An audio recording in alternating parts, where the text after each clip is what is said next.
Kayo ay nakatira sa isang subdivision. Okay, ang pangalan po ng subdivision ninyo ay? Greenwoods. Sa Greenwoods Executive Village. Meron po kayong association, homeowners association doon. Meron po. Okay. Ano po ang pinagmulan ng hindi pagkakaintindihan?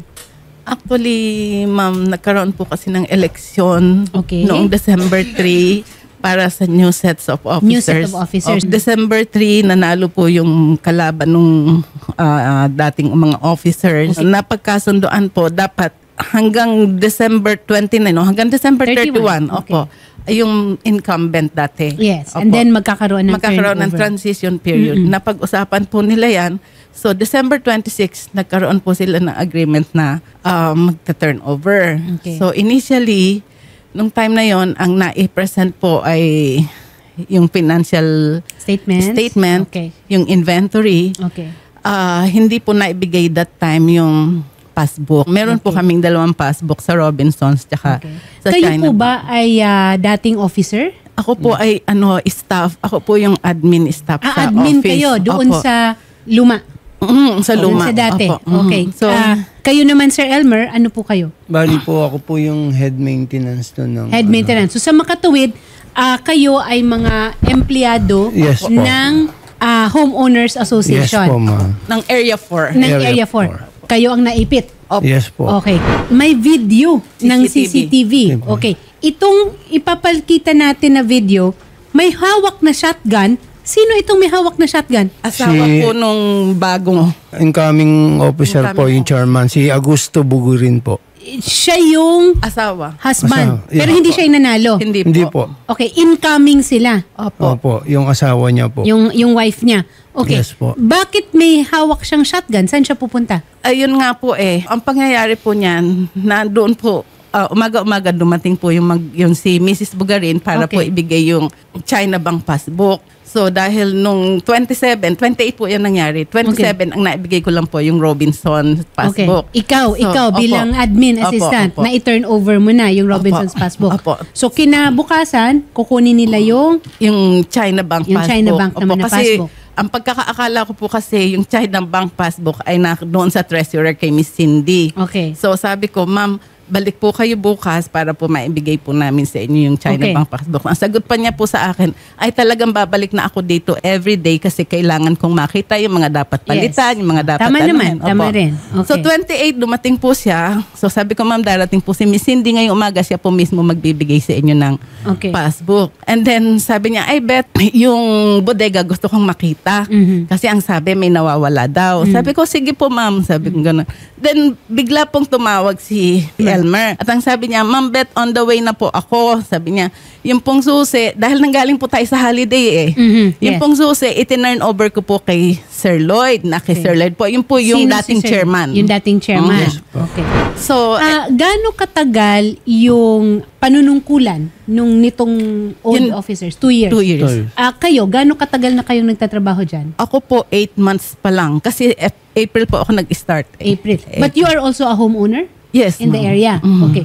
Kayo naman po, gaano katagal na kayo Ako po months lang po kasi hinire po ako nung magtatapos na po yung taon. Yung magdang na ba tatapos na yung October taon? na po. Okay, ano nangyari dun sa mga pinalitan ninyo? Bali yung isa po na yung sinasabing Hector, marami pong problema kaya po pinalitan. Okay, so may problema, Yes anomalya o kung ano man po. inibisigan. Opo. Kayo naman ma'am, yung pinalitan ninyo? Meron din pong sinasabi yung mga officers dati na yung trust issue doon sa dati. So wala. Ngayon, nung nangyari yung pag may tinutukan ba? Wala naman po. Ang ano po doon, ma'am, sinabi ko, after po namin mag-usap, sinabi ko po doon sa kay chairwoman, ma'am, yung pong susi na kay Sir Lloyd. Okay. Hindi pa po ako natatapos para sabihin na pakukuha ko po, pinapakuha ni Sir Lloyd. Nagsisigaw na po siya, lumabas ng office, nagsasalita ng hindi magandang salita. Okay. Paglabas niya na doon yung asawa niya, without knowing kung ano yung kinagagalit na asawa niya, basta na lang po nagpunta ng sasakyan, kumuha ng barel at ibinalabag po doon sa lamesa sa labas, sa harapan ko. And then meron pa po siyang sukbit na Ito ba ay napablatter natin? Nagreklamo po kami sa Sa barangay. Sa barangay. Nagkaroon ba ng Wala paghaharap? pong settlement. Hanggang sa huling inaano ng mga lupo na magkasundo. Pero sila pa po yung ang nagsasabi na magharap daw kami sa korte. Sila po yung naghahamon ng sila po yung demanda. naghahamon ng ididemanda din daw kami. Actually, nireklamo na rin po kami ng cyber libel at false accusation. Okay. And then, at bakit daw kami nagsisinungaling? Wala, yun daw pong barel kaya inilabas para i-donate. I-donate. Opo. Yun po kasi yung naging point nung naghaharap po kami sa barangay. Ang tinatanong po kung bakit po kailangan silang magdala ng barel during that transition. Sabi niya, i-donate daw po. Nagwawala ka nung time na yun, i-donate mo yung At barel. I am assuming na hindi lang kayo ang nakakita. Marami Yes po. ang Yes po. nakakita nito at makakatestigo. Sa makatuwid, nagkaroon na ng certificate to file action dahil Meron Yes nagharap po, kayo may na... CFA na Meron na po. po. So ngayon, lumapit kayo dito sa Wanted sa Radyo dahil Mini-mention niya po na wala po kami makaano po kami ng tulong sa abogado. para magkaroon ng kaso. Opo. Okay.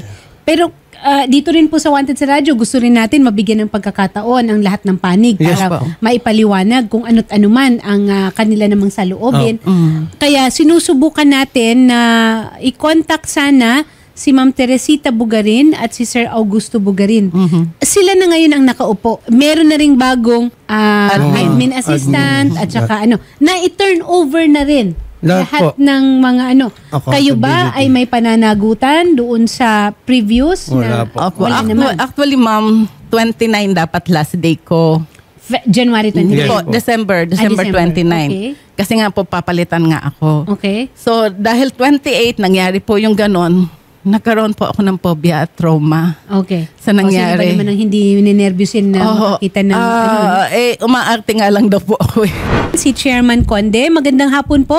Yes po, magandang Oo. hapon po, ma'am. Magandang hapon po. Sir, ano po ang nakita ninyo na hindi pagkakaintindihan o may solusyon, maayos ba ito dyan sa barangay at the barangay level o hindi na talaga?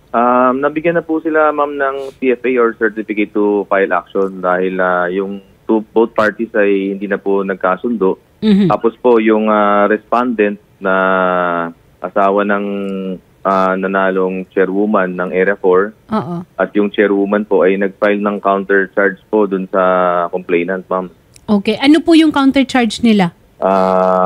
Alam ko parang hindi ko hawak yung kaso ngayon kasi hindi ko alam na may interview ako pero pwede ko pong pakuha mo yung kaso nung Teresita Bugarin versus Amuraw. Ako may kaso sa Lupon. Oo. Hindi ko po sure yung counter charge pero I think na-receive na po yan ng complainant. Cyber libel daw po at saka false accusation. Parang ganun po. Yan yung Opo. kanilang kinounter charge dyan sa barangay. Yes po, yes To answer to the grave threats. I am assuming grave, anong final nyo na kaso sa kanila? Grave threats, unjust fixation, tsaka po harassment. At saka harassment. Okay. Kap, may binigay na certificate to file action. So mukhang hindi na talaga ito mahihilot dyan sa barangay. Sa tingin ko, hindi, ma'am, kasi usually kung meron infraction o merong nagawang krimen, ang in-expect po ng isang complainant ay magkaroon po ng acceptance, remorse at humingi ng tawad. Pero sa kanilang pagkakataon, hindi po nangyari yun eh. Wala. So nagkaroon pa ng counter charge. So sa tingin ko, ako naman po kasi ang goal ko talaga is magkaroon ng amicable settlement parati kung magkakasundo po, magkakapatawaran. Kaya lang sa kasong ito, nagkaroon tayo ng failed mediation po.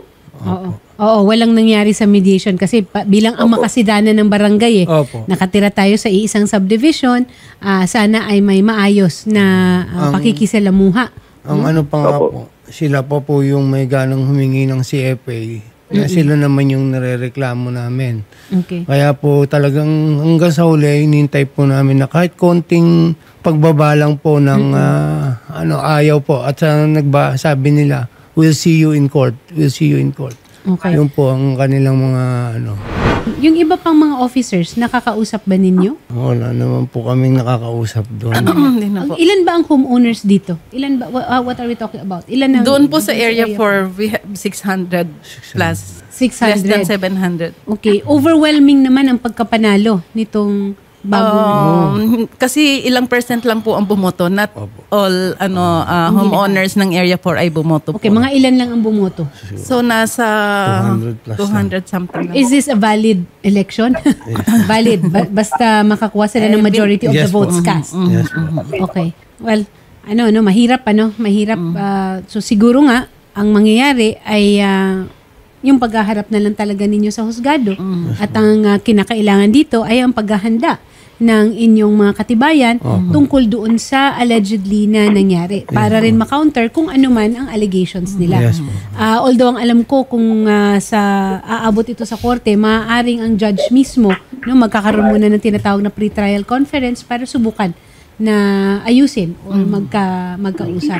Kasi lalo na sa ganyan, alam naman ng judge na nakatira kayo sa isang subdivision. Napakahirap na yung magkaroon ng ganito. Kayo rin, sir, nakatira kayo dyan. Hindi po, hired lang po ako doon. Hired ka lang. Kayo, ma'am. Doon po. Yun po ang kinatatakot ko, ma'am, dahil baka mamaya, dahil nga po na dumating kami sa ganitong punto.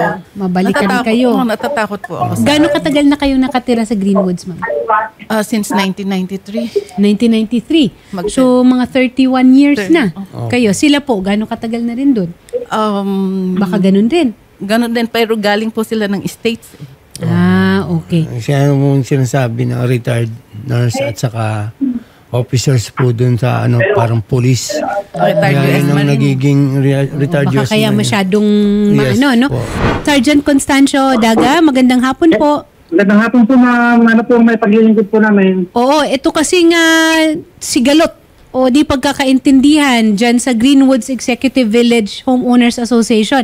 Nasa area of jurisdiction po yata ninyo ito? Apo, ma'am. Tama po. Apo. Oo. Meron po kasing on-cam, on video, caught on video, na may isang officer o yung husband ng isang officer ng Homeowners Association ay may dala na shotgun at brandishing the shotgun in the office. Yes po, in vicinity. Of the office. Office po ng Gabahay mismo ng Greenwood. Yes po. At hindi po nagkaroon ng pag-aayos o maayos na paghaharap o kasunduan nung sila ay pinagharap sa barangay. Kaya po nagkaroon na ng certificate to file action at mukhang dyan na namin sa inyo ito idudulog. Tama ba ako? Sige po. Papuntahin nyo na po dito sa opisina namin para lahat po ng maitutulong namin sa kanila ay magawa po namin, ma'am. Okay. So ang kakailanganin is a copy of the video and then affidavit ninyo. But maganda rin sana kung merong mga affidavits rin ng mga tinatawag nating disinterested parties na makakapagpatunay at makakapagpatibay ng kung ano yung nilalaman ng video. Opo. Kasi nandun din po Siya ako po noong time yung na yun. nakakita Bago po kasi nandun po ako, dumating po ako dun sa... Ikaw mismo? Ako po yung nakakita nung pangyayari ng bitbitin niya yung shotgun galing dun sa sasakyan. Okay. Tapos yun, nagsisisigaw pa rin po yung asawa niya. Yung may police po doon naka-detain pero hindi ko na may mention kung sino yung binabantayan. Okay. So, ibig sabihin, may iba pa kayong mga Yes po. talaga? May police pong naka-detain doon na security. Okay. Sinenyasan po akong umalis dahil alam niya na mainit. Yung, opo. Baka Kaya ano pa mangyari. imbis na magawa ko po yung trabaho na mag-inventory na may pakita sa kanila yung laman ng bodega, di ko na po natapos dahil sa mayroon pang sidearm yan na bit-bit. Kaya po medyo nailang na po ako dahil baka po kasi kung ano yung mangyari. Ganun na lang siguro, no? Baka may gusto kayong mensahe po doon sa inireklamo ninyo. Baka nanonood sila sa atin. Sinusubukan po natin na i-contact sila kasi gusto rin naman po talaga ng Wanted sa radyo na marinig rin ang panig ng mga inireklamo. Pero hindi po sila sumasagot. Hindi po sila. Pero bukas po ang tanggapan ng Wanted sa radyo kung sakasakaling magkaroon na ng oras si Ma'am Teresita at saka si Sir Augusto Bugarin. Ang sa akin po kasi, pinapasinungalingan nila yung yung katotohanan na hindi naman po mangyayari to kung lumapit sila at mag-sorry sa nangyari. Okay. Pero hindi po sila pa po ang ang matapang at bakit daw kami nagsisinungaling.